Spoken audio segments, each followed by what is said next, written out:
Hi, everybody. I'm one of your hosts, Scott. And I'm the other host, Andy. Good to see Hi. you, and Happy New Year, Scott. Indeed. Same to you, sir. Welcome to the Tea and Timbits podcast, everybody. Global perspectives on business development to help you prosper. We're excited for the energy of the new year and to get back into the swing of things. We're going to talk about intentional networking today. I think it'll be a good topic to help everybody sort of frame their thinking as they go about some of the business development activities this year. So, but before we get to that, Andy, what have you got to share for us at the moment?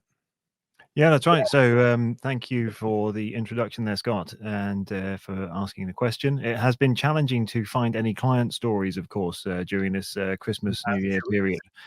But what it is I decided during the Christmas period that I would finally put pen to paper and start writing my book, which I've been thinking about for a while. I mean, it won't come out probably until this time next year, but I wanted to announce it on the podcast that I am doing it because then I've got an accountability to you just told more than one person. I know we have more than one person listening that you are going to write a book, and I'll put it in my calendar to ask you how it's going at this time next year. That's right. That's right. Well, hopefully you'll be able to read it by this time next year. It'll be a Christmas present for you, Scott. I look forward to it. I'm sorry to interrupt. Continue with your story. No problem. So the process, of course, of writing a book is something I'm not familiar with, and so I started reaching out to people in my network to find out how to do it and what to think about and what needs to be taken into consideration when doing that. And having had a number of conversations during the holiday period, it has become clear to me, then this is what the lesson was, that people who write books, and this will include myself as well, don't write books to sell books. I didn't realize that. I thought the purpose of writing a book was to sell the book. But no, the purpose of writing a book is to certainly business books. I mean, sure, fiction books are for the purpose of selling them, but the purpose of business books appears to be to fulfill the role of the first meeting. So that introduction meeting, because that way people get to know you. They get to filter out the whether or not you're suitable for them, or whether your ideas match with their ideas and what they're trying to achieve, and it also helps to make them feel familiar with you, and they feel comfortable with you, and they feel like they know you in a way, and so when you are an author of a business book, then your role is to give away that business book and use that as a way to get people to know you and fulfill the role of that first meeting. So for me, that was a lesson that was very interesting. Maybe you already knew that, but to me, not. And so, this is the journey I'm now on, and it's very interesting to me. Well, for anybody who can see the video of this podcast, I have put this recording, this reminder in my phone, so that 12 months from now, we can definitely follow back up on that. And I look forward to you sharing your insights about how that process has gone for you. Thanks very much. I've also pondered that, but never gotten quite as organized about it as you have. So back to intentional networking. We're going to talk a little bit about this topic and our experience with it. We hope that for those of you who are listening, it can put a little bit more formality around how you go about sort of meeting people and what you're trying to get out of some of those encounters from a business perspective in the coming year. And you can do it with more effectiveness, more intention, and a better outcome when you're in a networking situation. So think about how you can adjust your posture and your approach to some of those moments as we roll forward into 2024. So, Andy, would you add anything to that? No, I think that's a very good outcome. I think it's important that people go into this or come out of this, should I say, with an understanding of some of the challenges that we've experienced, that we've seen other people experiencing, and some of the ideas that we have on how to potentially overcome those challenges and succeed with an intentional networking strategy. I will say that this is one of those things that for me, I sort of took a long time to figure out personally. Okay. And so anyway, why don't before we get into just more storytelling, Andy, describe for me what does it mean? We've come up with this label, intentional networking. Wait a minute, why is that any different, or is it different than just networking? Give us that definition as you would describe it. So from my perspective, it's important that that your networking is not just about seeing how many business cards you can collect, and if you're at an event, or seeing how many meetings you can have with potential prospects, regardless of whether or not they're suitable. It's about being intentional. It's about identifying who is going to be benefiting from the solution that you sell. It's identifying about who needs to be in the group of people who are going to be making a decision on whether or not they're going to purchase your solution, and whether or not they wish to embrace the change that isn't going to happen in their business as a result of the purchase.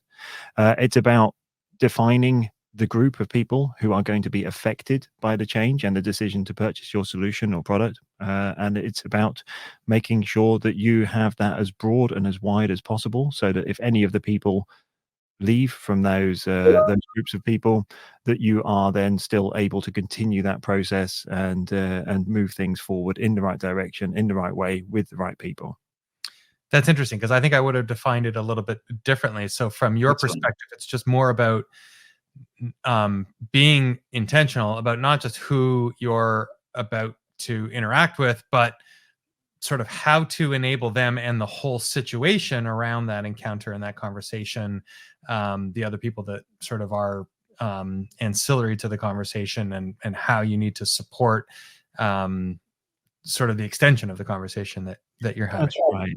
It's about, I mean, it's about spending that time up front and getting to know your customer portfolio, and taking the time to really define them and map out their challenges. And this could be on an individual level, it could be on an industry level, depending on how your business is structured. If it's a service or a product, then it will be slightly different. If you have a broad potential customer base, then it's going to be a more generic approach. But nonetheless, identifying those types of people, and then making the effort to identify those individuals is a lot of work, and that's why a lot of people don't do it. But that's also why we're saying that it's an important thing to bring in, certainly as you start the new year, with that in mind, that as you're moving into these networking events that do start, quite a lot of them right now, and continuing throughout the year, that you have that in mind and that you're working on those things moving forward. Well, I like that. I mean, I'll sort of switch to my definition of intentional networking in a moment, but we just did an episode about the value of conferences and networking events and trade shows and things like that, and there was a genuine question about whether or not they were even providing any value. But I like, if you reflect on that and what you were just saying, making sure that you are going into those moments and those events with intention, so that you can sort of get purpose and value out of that for yourself. When we started thinking about this topic, it meant something slightly different to me.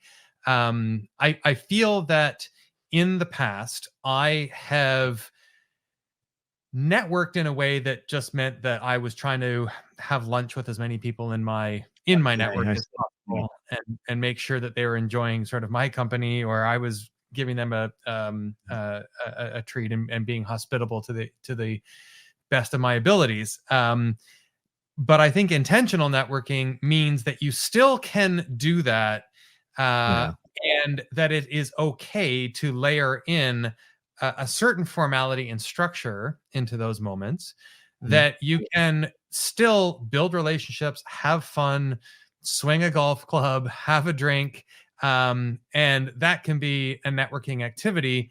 But I think we owe it to ourselves and the businesses that we support to make sure that it's more than just that, and that you are being transparent about that. Listen, let's get together. I wouldn't mind picking your brain about X. I'd love to meet so and so. Maybe that's doable. Maybe it's not the right time, but let's connect and catch up. But I think if you put it out there that you have a business motivation, I don't think that is disingenuous or schmarmy or anything else like that, as long as you can come forward with the right kind of intention, as we've been saying. Yeah, I think that's a very, very good perspective, and I think that's, really in the, because I think what I described is more of the strategy, and yours is more about the tactics, I suppose, Yeah, in a way. So I think combining those two, having that intention of who is in your network and why are they there and what is their role in that buying process, in that change process, but then how you actually interact with them and what it is that you do with them and how you deal with each individual, what type of discussions you have, what type of environment do you interact with them, where do you find these people, and how do you build those relationships. That's very much important as well in considering this intentional networking strategy. awesome. So again, to summarize for everybody listening, it's about making sure that you are quite deliberate about all of those things that Andy just said and what you want to get out of it. And like I sort of summarized earlier, supporting the ancillary conversations and ecosystem around that networking opportunity that you have. So please think about, even if it's just on the way to the meeting, or in the moments before or even after, how else do I need to support that conversation and this moment and the person that I am interacting with. And I think when you're reflecting on that as well, just be clear and transparent and upfront about the fact that you're looking forward to having fun and enjoying that person's company, and that you'd also have you would also appreciate a moment to talk about X, Y, or Z, or be introduced to this person or that person. I think That's that's right, and also to understand a little bit more about that process and how that works in a company and who else is involved in the process. That's how it's going to work. You have those meaningful discussions. You're going to have a meaningful outcome and open, honest, and good relationship. excellent.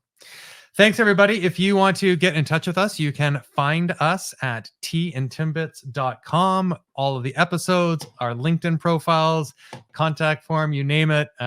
We look forward to talking to you again on the next episode. Thanks very much, Scott. Been a pleasure. All right.